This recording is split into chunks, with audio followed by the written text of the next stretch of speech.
Everyone, welcome in my channel Imran learning classes. सभी का फिर से एक नए वीडियो पे स्वागत है। So guys, good evening to all of you.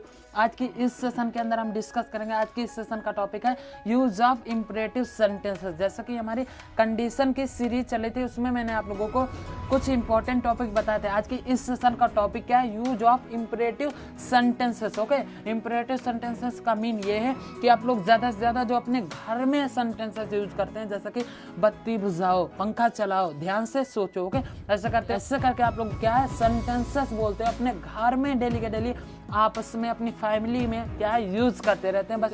But किस में? हिंदी में। आज के इस सेशन में पूरा हम अच्छे से इंग्लिश में डिस्कस करेंगे। एक एक चीज को अच्छे से मैं क्लियर करने वाला इंग्लिश। इसको दो पार्ट में अच्छे से कंटिन्यू करूंगा। ओके, फर्स्ट पार्ट में मैं इसकी कंडीशन देखूंगा। डू यू नो हिंदी में कंडीशन? कंडीशन की हिंदी मीनिंग क्या होती है? स्थिति। ओके, सबसे पहले फर्स्ट ऑफ ऑल क्या है, कंडीशन देखूंगा कि इन सेंटेंसेस को हम कहाँ पर यूज करते हैं। अगर ये आप लोगों को पता चल गया कि इन सेंटेंसेस का कहाँ पर यूज करते हैं, कैसे यूज करते हैं, तो आप लोग क्या सेंटेंसेस को मिनटों में ट्रांसलेट कर लेंगे, मिनटों में बोल लेंगे। ओके, स्पोकन इंग्लिश में। ओके, सो चलिए सबसे पहले कंडीशन को स्टार्ट करते हैं, first part. Okay, second part में हम इसकी स्ट्रक्चर, एग्जांपल्स इसके डिस्कस करेंगे। ओके, जितने भी मैंने 3 एग्जांपल्स राइट कर रखे हैं, एग्जांपल के साथ साथ स्ट्रक्चर तो मैं सेकंड पार्ट में डिस्कस ही करूंगा।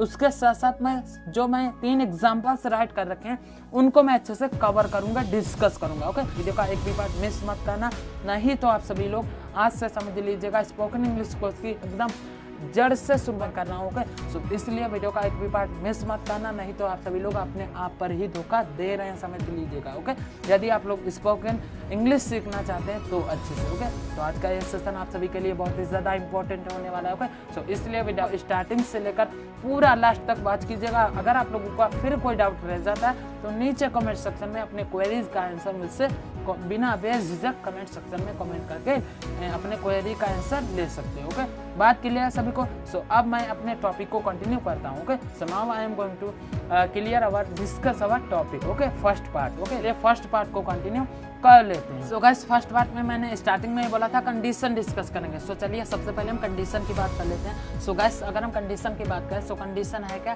कंडीशन की सबसे पहले स्पेलिंग देखेंगे। कंडीशन की स्पेलिंग क्या होती है? ध्यान से सुनिए, CONDITION। ओके, कंडीशन की स्पेलिंग क्या है? मैं फिर से एक बार रिपीट कर रहा हूँ, एकदम ध्यान से सुनिए, listen carefully my words. Okay, so spelling क्या है? CONDITION। ओके, इसकी हिंदी मीन क्या है? स्थिति। ओके, कंडीशन मीन्स क्या होता है गाइस? स्थिति। ओके, तो किस स्थिति में इसको यूज करेंगे, कहाँ पर यूज करेंगे, कैसे यूज करेंगे, अगर आप लोगों को यही पता चल गया तो आप लोग मिनटों में किसी भी सेंटेंस को चुटकियों में क्या ट्रांसलेट कर लेंगे। ओके, बात क्लियर है? सो चलिए सबसे पहले हम इसकी कंडीशन की अगर हम बात कर ले गाइस, तो कंडीशन है क्या इसकी? It is used in the case of order, request, advice. Okay, इसका अगर हम मीन की बात करें गाइस, तो इसका मीन क्या है? It is used in the case of order, request, advice. Okay, ये उस स्थिति में यूज किया जाता है, ये वहीं पर यूज किया जा सकता है, कहाँ पर? जहाँ पे ऑर्डर दिया हो, जहाँ पे रिक्वेस्ट की बात हुई हो, जहाँ पे एडवाइस की बात हो रही हो। ओके, अगर हम ऑर्डर, रिक्वेस्ट, एडवाइस की हिंदी मीन की बात करें, तो ऑर्डर मीन्स क्या होता है? आदेश देना, और रिक्वेस्ट मीन्स क्या होता है? किसी से भी प्रार्थना करना या निवेदन करना सिंपली। और एडवाइस मीन्स क्या होता है? किसी को भी सलाह देना। तो सिंपली अगर कहीं पे आदेश देने की बात हो रही हो, कहीं पर रिक्वेस्ट हो रहा हो, निवेदन की बात हो रही हो, या कहीं पर भी सलाह देने की बात हो रही हो, तो उस केस में हम क्या है, उस स्थिति में हम कंडीशन का यूज करेंगे, यूज ऑफ इंपरेटिव सेंटेंसेस का यूज करेंगे। ये बात सभी को क्लियर है? सो कंडीशन क्लियर हो गई सभी को कि it is used in the case of order, request, advice. अब एक एक चीज की स्पेलिंग देखते हैं। It is used, USED used in case of, in case of, CASE case, OF of, order, request, advice, ORDER order, request, REQUEST request, advice, ADVISE। Okay, it is used in the case of order, request, advice. Okay, उस स्थिति में हम क्या use करेंगे? Imperative sentences का use करेंगे। I hope सभी को फर्स्ट पार्ट एकदम क्लियर हो गई। Okay, no doubt. First part एकदम क्लियर हो गया सभी को। अब हम बढ़ते हैं अपने सेकंड पार्ट की ओर। जैसा कि हमारा सेकंड पार्ट में मैंने आप लोगों को स्टार्टिंग में बोला था कि सेकंड पार्ट में मैं इसकी स्ट्रक्चर देखूंगा और साथ ही साथ में इसके एग्जांपल्स भी अच्छे से मैं डिस्कस करूंगा। ओके, तो फर्स्ट पार्ट मैंने अच्छे से क्लियर कर लिया, आई होप सभी को क्लियर भी अच्छे से हो गया। सो गाइस, अगर हम सेकंड पार्ट की बात करें तो सबसे पहले हम इसकी स्ट्रक्चर देखते हैं। स्ट्रक्चर क्या है, ध्यान से सुनो, एकदम listen carefully. Okay, first of all we will write verb की first form. Okay, first form of the we will write object, then क्या है जो ऑब्जेक्ट होगा उसको लिखेंगे। ओके, अब हम इसके क्या एग्जांपल्स को देखते हैं। जैसा कि मैंने 3 एग्जांपल्स राइट कर रखे हैं, इनको मैं एक एक एग्जांपल को भी क्लियर कर लेता हूं। ओके, तो चलिए सबसे पहला एग्जांपल की बात करते हैं। सो गाइस, अगर हम सबसे पहले फर्स्ट ऑफ ऑल एग्जांपल की बात करें, फर्स्ट वाला, सो फर्स्ट एग्जांपल क्या है गाइस, बत्ती बुझाओ। क्या है बोलोगे इंग्लिश में? आप लोग इस सेंटेंस को ज्यादा से ज्यादा अपने घर में डेली के डेली यूज करते हैं, स्पोकन इंग्लिश में भी ज्यादा से ज्यादा यूज करते हैं का यूज करके, इन सेंटेंसेस का यूज करके। ओके, तो चलिए स्ट्रक्चर को देखते हैं, बाकी सेंटेंस को ट्रांसलेट कर लेते हैं, वैसे ही स्ट्रक्चर को फॉलो कर लेते हैं। स्ट्रक्चर ठीक है, अभी अभी मैंने बताया first form of the verb. Okay, बहुत इजी इसकी स्ट्रक्चर, इससे इजी स्ट्रक्चर किसी भी कंडीशन की है ही नहीं। तो स्ट्रक्चर क्या थी, first form of the verb. Verb इसमें है क्या, बुझाना। तो बत्ती बुझाने के लिए क्या लिखते हो, स्विच ऑफ। ओके, और बत्ती चालू करना या पंखा चलाना या कुछ भी चीज के लिए स्विच ऑन का यूज करते हैं। बात क्लियर है सभी को? सो यहाँ पे मैंने स्विच ऑफ कर दिया, SWITCH, स्विच ऑफ। वर्ब की फर्स्ट फॉर्म लिख लिया। उसके बाद क्या है, बत्ती। बत्ती की इंग्लिश मीनिंग क्या होती है, सिंपली होती है लाइट, LIGHT। लाइट लिख लिया तो लाइट भी लिख सकते हो, LIGHT। ओके, तो मैंने यहाँ पे क्या किया है, स्विच ऑफ द लाइट। बात क्लियर है?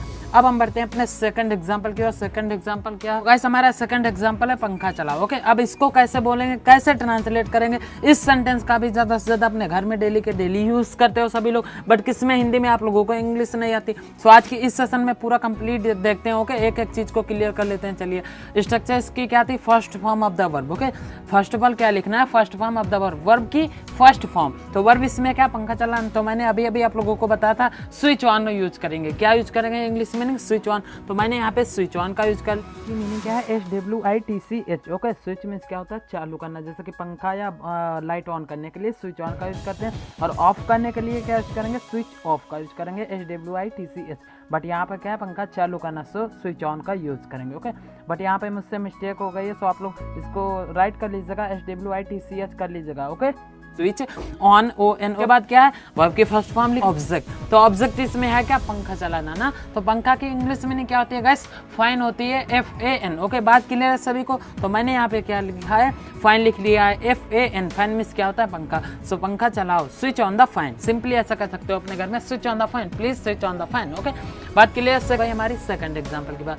अब हम बढ़ते हैं अपने थर्ड एग्जांपल की ओर, जो कि इस सेशन का लास्ट एग्जांपल है। ओके, बहुत ही ज्यादा इंपॉर्टेंट है आप सभी के लिए भी। क्या, ध्यान से देखिएगा, ध्यान से सोचो, क्या सेंटेंस एग्जांपल क्या है, ध्यान से सोचो। ओके, तो इसको कैसे बनाएंगे, वर्ब की फर्स्ट फॉर्म। वर्ब की इसमें फर्स्ट फॉर्म है क्या, सोचना। तो सोचना की इंग्लिश मीनिंग क्या होती है, थिंक होती है, THINK। ओके, तो मैंने यहाँ पे क्या किया, थिंक कर लिया, THINK। ओके, उसके बाद क्या है, ध्यान, यहाँ पे करना क्या है, केयरफुली। ओके, ध्यान से, ध्यान की इंग्लिश मीनिंग क्या होती है, केयरफुली होती है, सिंपली CAREFULLY, केयरफुली। ओके, तो यहाँ पे क्या, ध्यान से सोचना, तो थिंक केयरफुल। यही था आज का हमारा टॉपिक, जो मैंने आज की इस सेशन में एक एक चीज को मैंने 2 पार्ट में अच्छे से क्लियर कर दिया। ओके, मैं मिलता हूँ आपसे फिर किसी अगली वीडियो में इसी तरीके से किसी और भी इंटरेस्टेड मीनिंग के टॉपिक के साथ। ओके, तो उस पार्ट को देखने के लिए वीडियो को लाइक करिए, एंड चैनल पे नए हो तो अभी सब्सक्राइब कर लो, साथ में बेल आइकन को प्रेस कर लो ऑल पर, ताकि हमारी हर एक इंग्लिश से रिलेटेड आपको हर एक वीडियोस का नोटिफिकेशन टाइम टू टाइम मिलता रहे। ओके, मैं मिलता हूँ आपसे फिर किसी अगली वीडियो में। वीडियो देखने के लिए आप सभी का